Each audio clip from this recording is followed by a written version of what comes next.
doon po sa drug use. Do you think, Prof, isa po itong national threat na magkaroon ng isang presidente na nagdodroga? And ano kaya ang impact nito, especially dun sa downline sa armed forces of the Philippines na may commander-in-chief following the revelations of Senator Amy? Parang loaded talaga, no? Ganito palang kapihan dito. Oo, ganito ang kapihan. Walang break dito. Oo, walang break. Sige, sagutin natin yan, no? I consider the revelations made by Senator Marcos as part and parcel of a national security threat. Bakit? Meron kang isang pinuno na sinabi nagko-cocaine. At hindi lang siya, ang asawa niya, ang pamilya niya. Alam mo yung insider information yun na nag-decide si Senator Marcos na sabihin yon at i-share sa public. Karamihan sa amin dito, alam namin yung bulong-bulungan na yan. Pero walang aktual na anong proof natin? May resibo pa. Ang pinakamatinding resibo, kapatid mismo ang nagsabi. Yun yung isa. At doon sa naratibo niya, nagsimula nung bata. Yung tatay niya, nung buhay ang tatay niya, siya nag-aalaga sa kanila. Nung namatay, siya ang tumayo bilang ama at ina. Sinabi niya doon.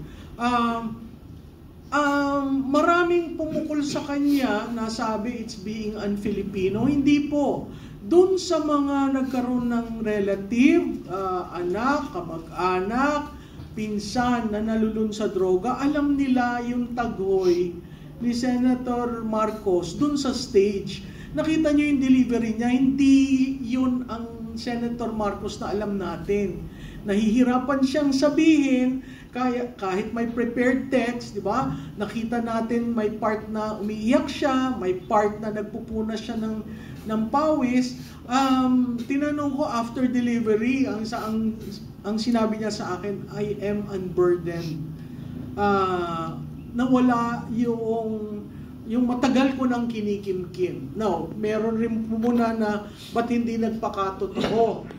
Diba? Bakit hindi sinabi kay Inday nung kinuha si Inday?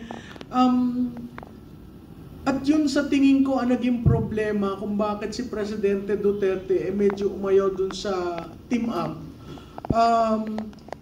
Yun ay nangyari sa paniniwala ni Senator Amy na magbabago. Kasi dun sa sinabi niya, di ba, ilang beses kang nangako na magbabago ka. Ilang beses na nandun ako. Pero sa akin, naantig ako dun sa sinabi niyang, Ading, magpahinga na tayo.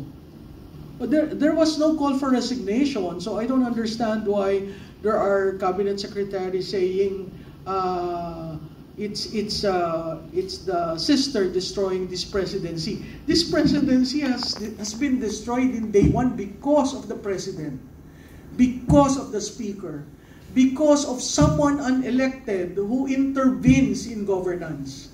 Mahirap yung taong hindi ka nahalal, nangingialam ka sa governance at kuminsan ikaw ang nagdidesisyon. So bumalik tayo dun sa national security threat. Paano magdidesisyon ang isang pangulong lulong sa cocaine? Paano susunod ang mga sundalo knowing ang nag-utos sabog? Diba? So kung ikaw sinabi, girahin natin ang Taiwan, ngayon nag-iisip ako, ano kaya yun? Nasa tamang wisyo o bangag? So it is a national security threat because that is the president. Sa tingin ko, yun yung burden ni Senator Marcos na kailangan niyan sabihin. Kasi apart from liniligtas ko yung kalusugan ng aking kapatid, concern rin siya as a senator sa bansa. So napakahirap yung balanse na yun. And really, I thank the senator for being forthright, for being honest, although belated. Pero sa tingin ko yung nasa mesa dito, alam naman natin yung talagang nangyari doon. At public office is a public trust. Doon pumapaloob Nahalal ka ng bayan, binigyan ka ng mandato, ngayong nalaman naming lulong ka, napakahirap intindihin kung hindi magsasalita ang Pangulo at kung hindi mag-hair follicle test. Doon sa BFF ko, sunod-sunod ang sinabi niya, nag-drug test na. Ang drug test niya ay urine noong 2022 for the election. Hindi yun hair follicle test. Ang sunod na sagot, kinabig na naman kay President Duterte na nagda-drugs at nagfe-fentanyl. Hindi naman ako doktor, ibibigay ko na yung kay Dr. Mata, no? Tapos kinabig na naman na bakit ngayon? Bakit hindi noon? Ba't hindi niya kaya tanungin sa presidente? Total yun ang principal niya. Hindi ko maintindihan bakit hindi sumasagot. Hindi ko maintindihan na bakit ayaw niya hair follicle test. Hindi lang siya, yung buong pamilya ang challenge. Ang dami ng binato, pati hindi daw tunay na anak si Senador Amy. So makikita mo, yung diversion, pinalalaroan, laro siya ng laro. Ang napakahalaga, sir, magpa-hair follicle test ka. Yun lang ang makakapag-alis ng duda ng taong bayan. At pag hindi mo sagutin yan, magkakaroon talaga ng erosion ng tiwala at erosion ng confidence. Biro mo ngayon, tayo on topic international media saying that the Philippines as a leader who is an addict, who is heavily into cocaine. We are chair of ASEAN next year. Bigyan naman yan ng kahihiyan ng bansa. Ma'am, bago po kay Dr. Richard, follow-up question. Ano po yung nakikita ninyong scenario if the junior officers, food soldiers, will start asking the questions regarding the situation or yung health situation ni President? Mukhang yan ang nangyayari ngayon. Yung food soldiers and junior officials, not in the Corps of Generals. Mukhang pag umikot ka sa mga kampo, yan ang pinag-uusapan. So, how would General Bronner address that? How would SND address that? And by the way, SND was present during that Bataan celebration where the President had white. Yeah. Right? And he was one of those who was making, a sign that there is something. And kung siguro titingnan niyo yung video na yun, nanggigigil nun si Secretary Gibo. So, how do you address that? Yung mga ordinaryong kawal, linalaan nila yung buhay nila para sa proteksyon ng Estado, and then here we have a leader who doesn't really care, it's not felt, and then suddenly we hear of the use of drugs and other things that is being done in the office of the President, in Malacanang. Ngayon lang ako nakarinig ng mga ganong balita kasi ako ay nagtrabaho naman sa Malacanang. Wala naman ako naririnig ng mga ganong activities na nangyayari within the palace. Thank you, Prof. Dr. Richard, doon lang po sa effect po ng cocaine, gaano po ba ito ka-delikado sa sa tao, especially kapag araw-araw nagdodroga gamit po ang cocaine? Yes, a very good question. Actually, it's very, very dangerous. Actually, pwede po siyang magkaroon kaagad ng heart attack, pwede tumaas kaagad yung blood pressure, pwede kaagad magkaroon ng seizure, lalo na kung ma-overdose. Ngayon, pag sinasabi naman nilang microdosing, which na-mention po yan ni Senator Amy, na 4 times a day daw, actually, that is still dangerous and also for the country kasi if you're working and then you're doing microdosing, that's yung decision making mo mababago eh. Totoo po yung sinabi ni FPRRD na nagsishrink po yung utak. Ibig sabihin, maging mahina na po yung comprehension mo, decision making, and you could be easily manipulated. Ngayon, wala sana tayong problema kung gumanda talaga yung bansa natin, wala tayong naririnig na grabing corruption, parang justified na hindi siya affected. Pero itong 1 trillion na issue na nanakaw, and that's just a portion. And that makes it a very, parang connected siya, na kaya siguro nangyari itong flood control issues and other mga corruption dahil hindi na nga napantayan or doon sa sinabi ni Zaldico na baka involved, and Zaldico ang nagsabi noon. So ibig sabihin, questionable na po yung kanyang decision making, and lalo na sinabi ngayon ni Senator Amy na lulon siya sa cocaine. On a different topic po, I would like to address this question kay Prof. Malu and kay Attorney Raul, kasi pinag-uusapan po ngayon, mainit po ng issue yung succession. And marami sa kritiko ni Vice President Sara Duterte na ayaw nila na mag-resign, or parang hindi naman nila sinasabi, pero tutol sila sa pag-resign ni President Marcos, knowing na according sa Constitution, ang papalit ay ang Vice President.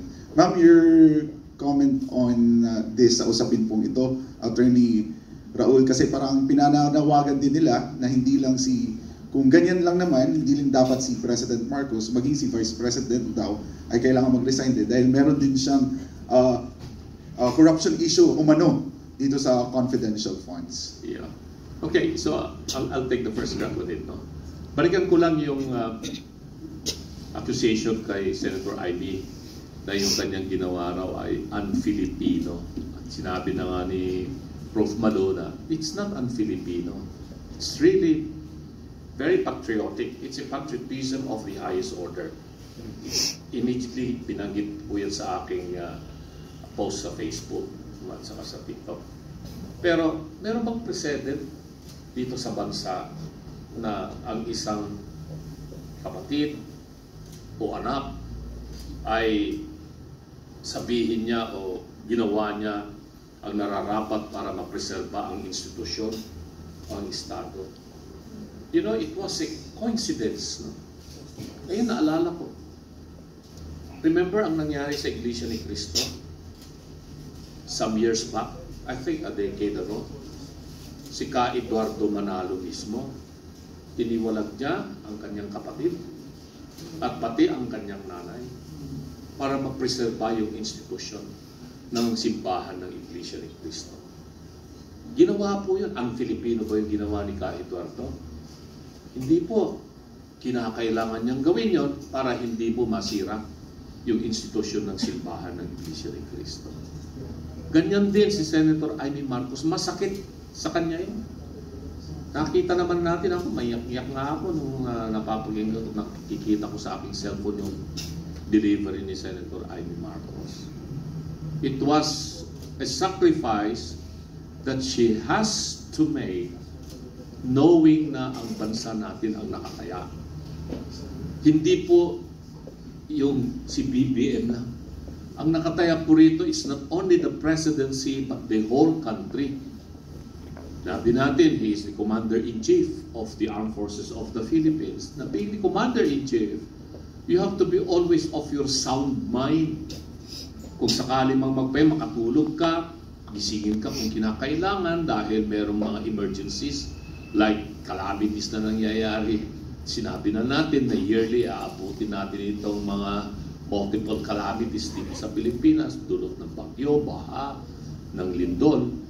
But more importantly, in global situation, the President is the chief architect of foreign policy. Apektado po tayo sa mga desisyon ng Pangulo na taliwas doon sa mga nakikita natin nangyayari globally. Pinagtatawanan po tayo sa buong mundo ngayon sa totoo lang. I have never felt so ashamed sa mga nadaluhan kong pagtitipon sa ibang bansa. Japan, Korea, ASEAN, China. Conferences, when people, delegates, then they are going to ask you, hey, Mr. Lambino, is it true that your president is a drug addict? Hindi ako makasagot. Kaya eh.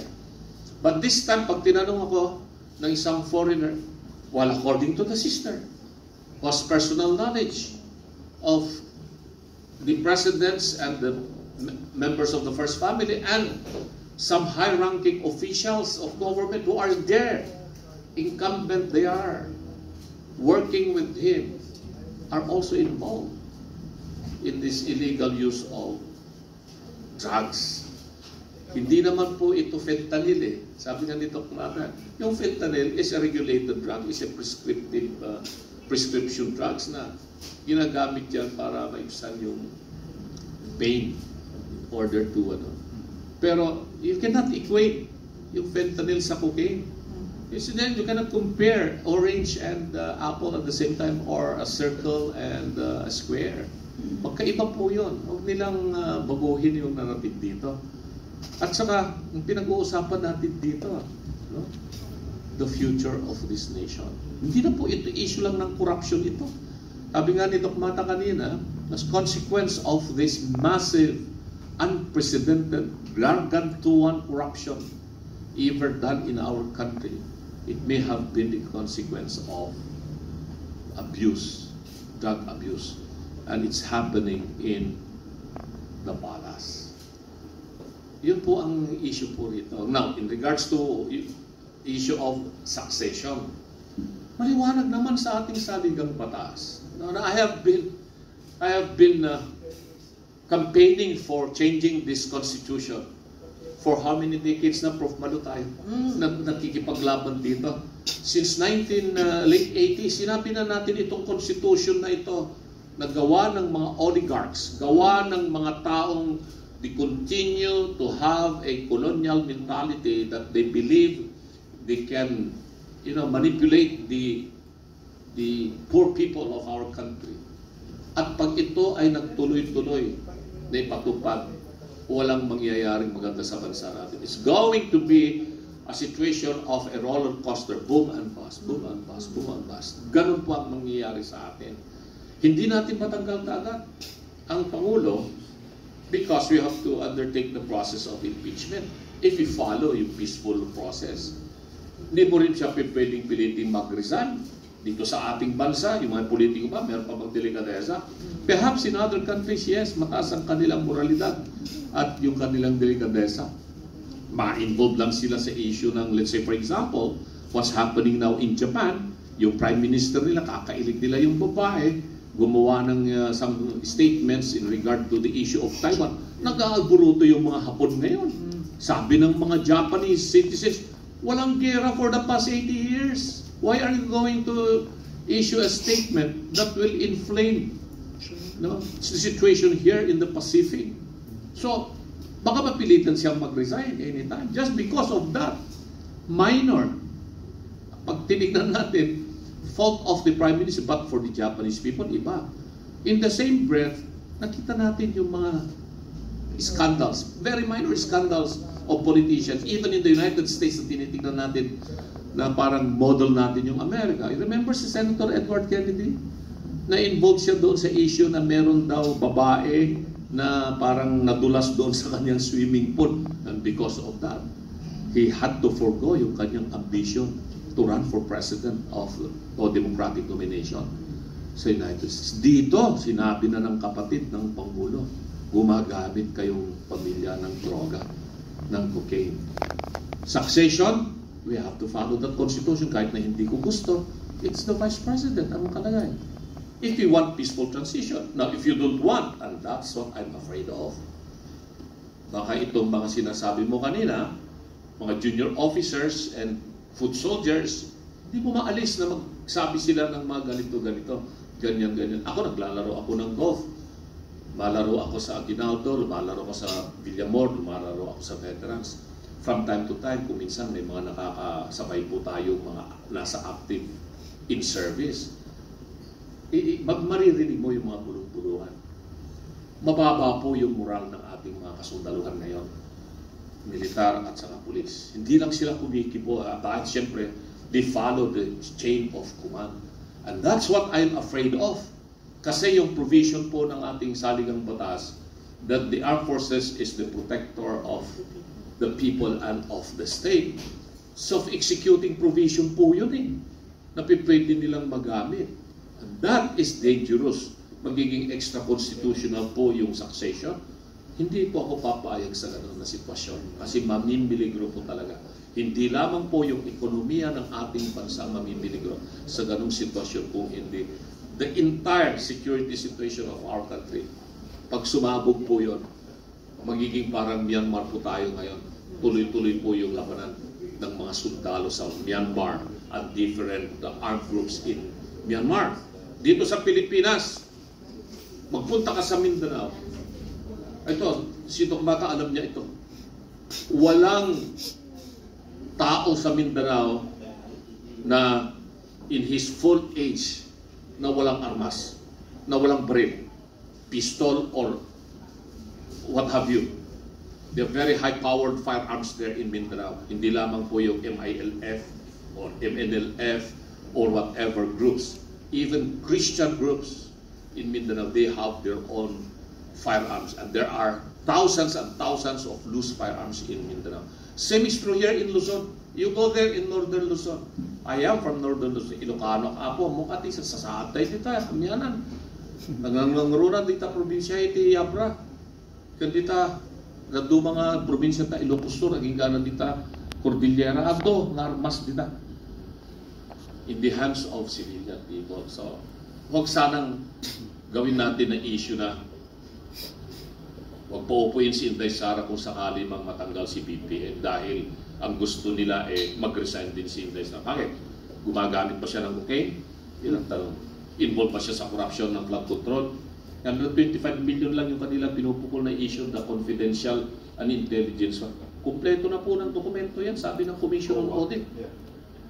Wala pong corruption. Kumbaga, i-confidential na pinapalaki lang itong mga issue ito na talagang takot na takot sila kay Inday Sara na siyang susunod na Pangulo ng Pilipinas sa 2028. Yun lamang po yan.